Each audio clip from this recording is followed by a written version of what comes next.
नमस्कार, मैं हूं दीपिका शर्मा और आप देख रहे हैं वर्ल्ड क्राइम न्यूज। पहली बड़ी खबर, इजराइल और गाजा के बीच में सीज फायर पर बात बन गई है, यानी कि अब युद्ध विराम होगा। इस युद्ध को रोका जाएगा, 4 दिन के लिए इस युद्ध को रोका जाएगा और करीब 150 फिलिस्तीनी जो जेल में बंद है, इजराइल की जेलों में बंद हैं, इन 150 फिलिस्तीनियों को इजराइल रिहा करेगा, जिसके बदले में हमास इजराइल के 50 बंधकों को रिहा करेगा।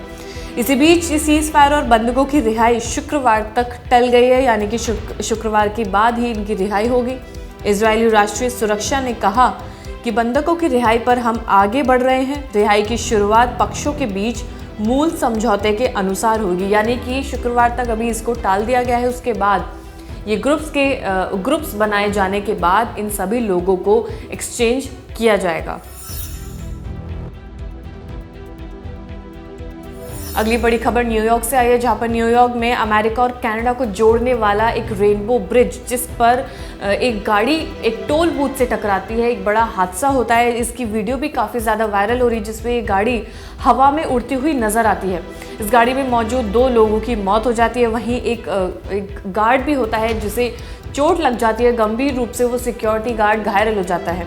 इसके अलावा नायग्रा फॉल्स मेयर ऑफिस के मुताबिक गाड़ी अमेरिका से कनाडा जा रही थी। इस घटना के बाद नायग्रा फॉल्स पर दोनों देशों को जोड़ने वाले सभी 4 पुल को बंद कर दिया गया है। वहीं न्यूयॉर्क को कनाडा से जोड़ने वाली ट्रेन लाइन को भी टेम्परेरी सस्पेंड कर दिया गया है। ये वीडियो जिसमें ये दिखाई दे रहा है कि ये गाड़ी कितनी बुरी तरह से टकराती है, टोल बूथ से टकराती है, जिसके चलते 2 लोगों की इसमें मौत हो जाती है।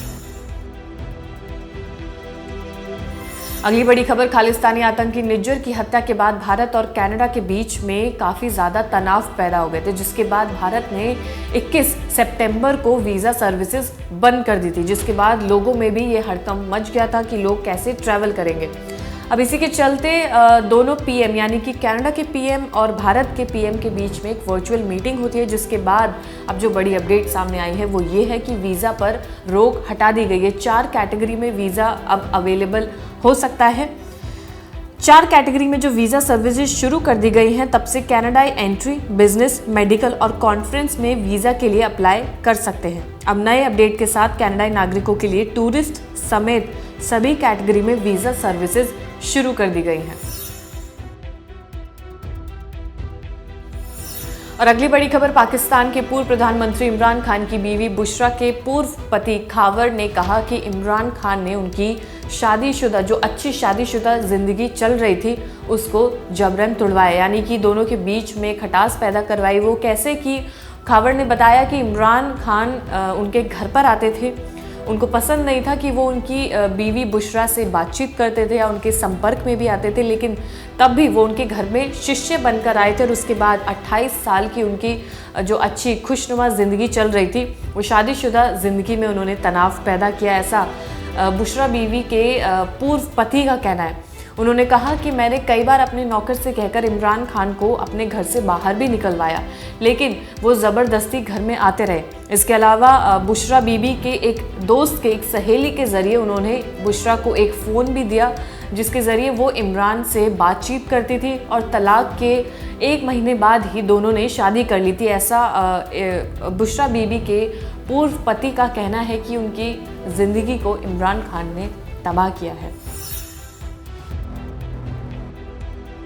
अगली बड़ी खबर, जहां पर साउथ कोरिया का कहना है कि नॉर्थ कोरिया ने फिर से समुद्र में मिसाइल दागी, यानी कि बैलिस्टिक मिसाइल फिर से उनकी तरफ समुद्र में दागी गई है। इसके बाद साउथ कोरिया का कहना ये है कि अब वो दोबारा से हवाई निगरानी शुरू करेगा, यानी कि वो उन सभी चीज़ों पर अपने कैमरेज लगाएगा जहाँ से देखा जा सके कि कोई मिसाइल उनके समुद्र की तरफ आ रही है, उनके देश की तरफ आ रही है या नहीं। इसी के साथ ही नॉर्थ कोरिया के जॉइंट चीफ ऑफ स्टाफ ने एक बयान में कहा कि उत्तर कोरिया के समुद्री क्षेत्र की ओर एक मिसाइल लॉन्च की गई थी, लेकिन माना जाता है कि वो विफल हो गई।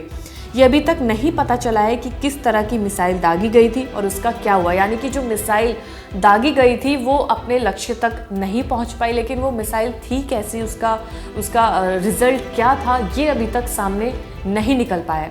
फिलहाल इस वर्ल्ड बुलेटिन में इतना ही। ताज़ा खबरों के लिए देखते रहिए क्राइम तक।